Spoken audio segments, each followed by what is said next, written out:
welcome to Zoocast, Pakistan's first podcast on sustainability. I have here with me my host, Rizal Hassan, and today I'm delighted to have a wonderful guest, Mahnoor Shafiq, who is based in Islamabad. Mahnoor, welcome. Thank you so much. Really glad to be here. Thank you for joining us. Now, Fiza here has some questions here for you she'd like to ask. But before that, why don't you tell us a little about yourself? So I teach early years to primary years at an IB school in Islamabad called Beacon House Newlands, Islamabad. It's part of the whole Beacon House group, focus on creative thinking skills, project-based learning, and actually education through inquiry and research. So I teach reading to those kids, making sure that their literacy skills are up to par with the average child of each grade level.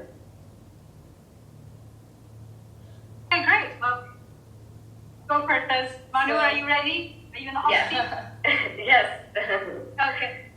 So my first question is, so the UN has identified 17 Sustainable Development Goals for Pakistan, and one of them is quality education. So I think we'd all be really interested to know, what is it that you teach and how do you teach sustainability to kids at such a young age? So our curriculum is very diverse in a way that it gives us a lot of room or a platform to set up our own sub-goals and targets in between. So what we do is that if we take all of the sustainable development goals, of course, it's not possible that we will be able to focus on all of them. So we try to focus on one or two of them per unit. Our term is divided into about 6 units. So, and each unit is about for 6 weeks. So if there is a particular topic or a particular aspect of the curriculum which is being focused on, we make sure that one or two of the SDGs are aligned with what we are teaching to the kids, especially in science and social studies. So the main focus to align these SDGs is mainly with these two subjects now, but different aspects do come in between in literacy or in numeracy at hand. So we just have to make sure that the conversation is open for the kids to actually talk about, rather than it's a teacher-led conversation or the teacher-led inquiry or research. It's more about that we discuss with what the SDGs are with the students, and we tell them to tell us.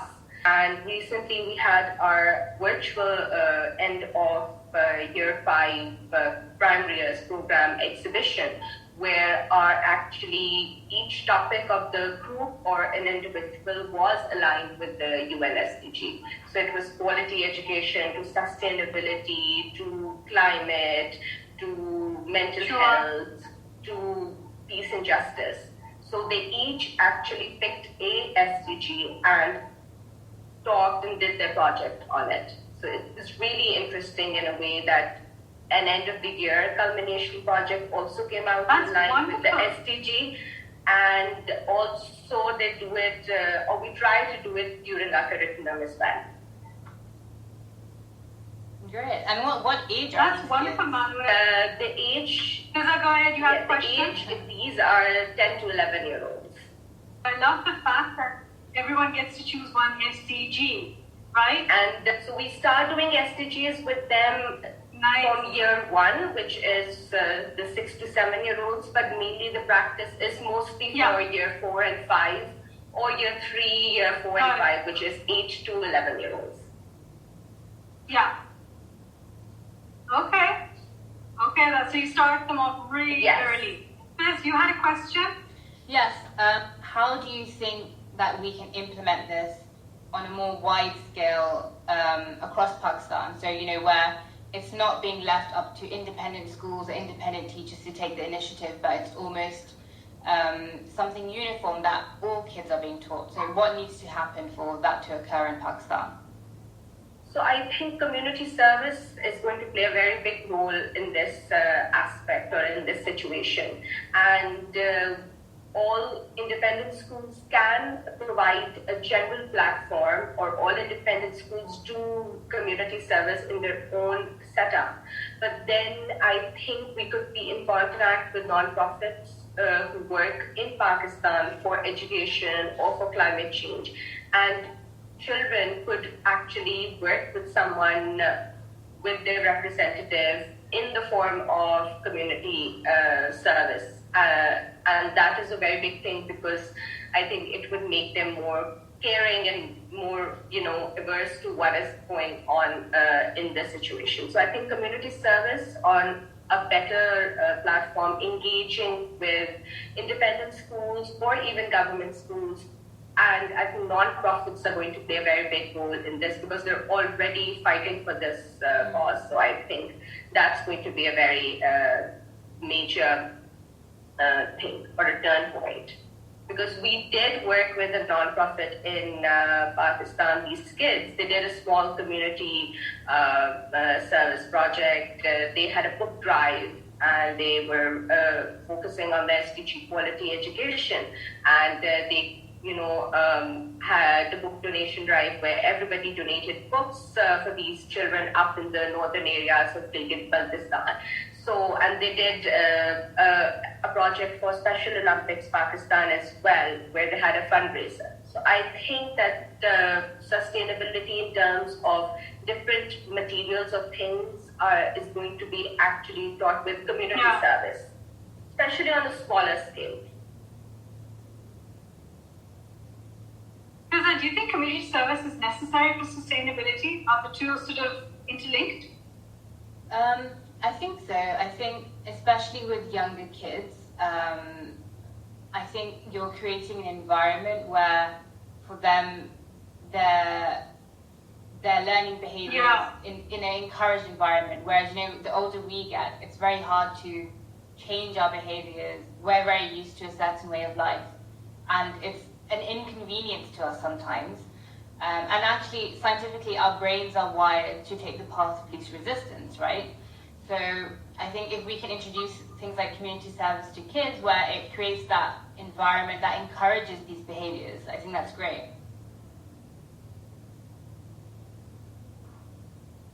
And I believe that every project which they do, or the goal of our end of unit, is always to bring out an action by the kids in any sort of way, and that is always linked to community service, because the older kids are able to do it in a much more thorough practice with their teachers. But I think we need to start, if we want to start teaching sustainability at a younger age, I think that's where community service at a smaller age will come into focus. Okay.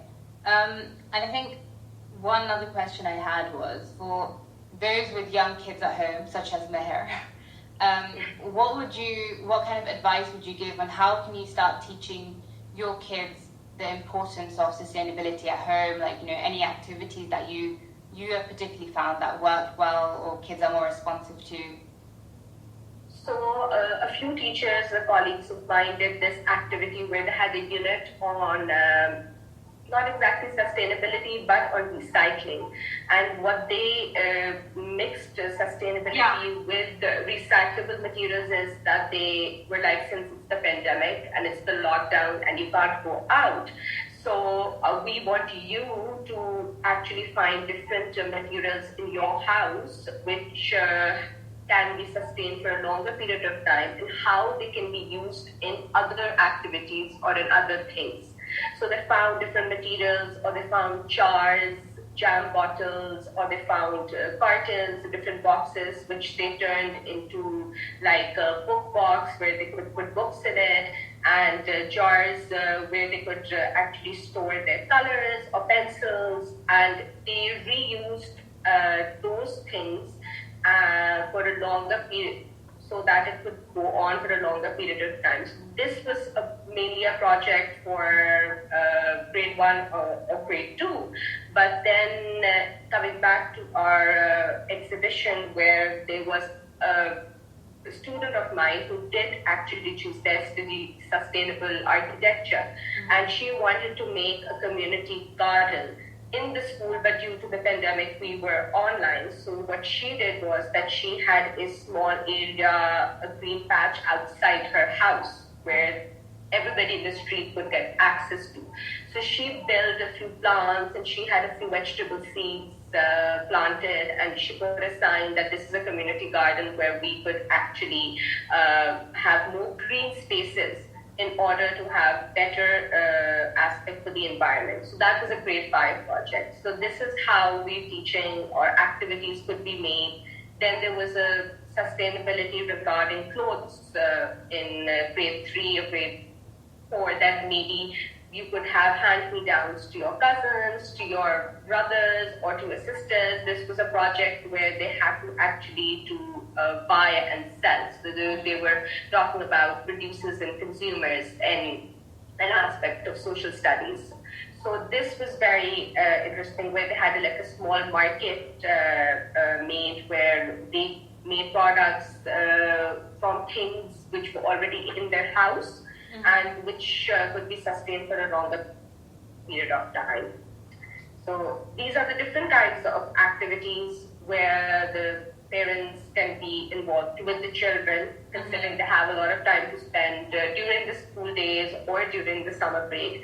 And I think more awareness could be if they can read about it with their children, like, researching up on the internet with the parents, the children and the parents could do an activity together, because there's so much literature about it in the forms of fiction or non-fiction stories that it's very interesting. Yeah, and I think an interesting point that you talked about the hand-me-downs. I think that's, something in Pakistani culture that we already have, that culture of, this was my nanny's and this is now my mom's, and then these things get handed down. So I think it's nice that we already have that culture that encourages actions like this. So that, I think that's great. I think one thing that I'm really interested to see is, hopefully when we see this new generation growing up with such a importance on sustainability, it'll be interesting to see the kind of environments that they create. Because I think we've kind of grown up where everything was having to be disrupted. So for example, we were very used to just going grocery shopping and you have plastic bags. And when they introduced reusable bags, it took a little bit of getting used to, and they had to make that behavioral change to try and encourage us to do it. They stopped having plastic bags, you have to pay for them. Now you can very easily buy reusable bags. But this was kind of a disruptive change that was brought in. So I'd be really interested to see these kids who are learning sustainability as a way of life, the kind of environments that they will bring up in, whatever industries they go on to work in. That was also one of the things which the teacher did discuss with the students, that how you can take small or mini steps in order to have sustainability in your life with, reusable bottles or reusable cups or reusable bags for actually shopping. Yes. What do you think is one struggle that you have come across, and do you have any advice on how you overcame it? I think it's just, I think I was more, talking about myself, I think I was more inconsistent in making use of things which can lead to a sustainable life. I think following a pattern was a little bit hard. Because we're not used to this way of life, and trying to minimize plastic or trying to have things in our life which are more sustainable. But I think one advice which I would give, or something which works for me, that I now, if I'm going out, I always make sure that these are the things which I have to take with me. And, something like maybe a checklist or something which is written on a paper, which I make sure to read before, that these are the things which I have to take, or these are the things which I don't have to do in order to lead a more sustainable life. I'm not that great at it, I would say, but trying to be there, because I think it's more harder for us rather than it's going to be for the younger generation. Don't worry, none of us are great at it. Yes. Absolutely.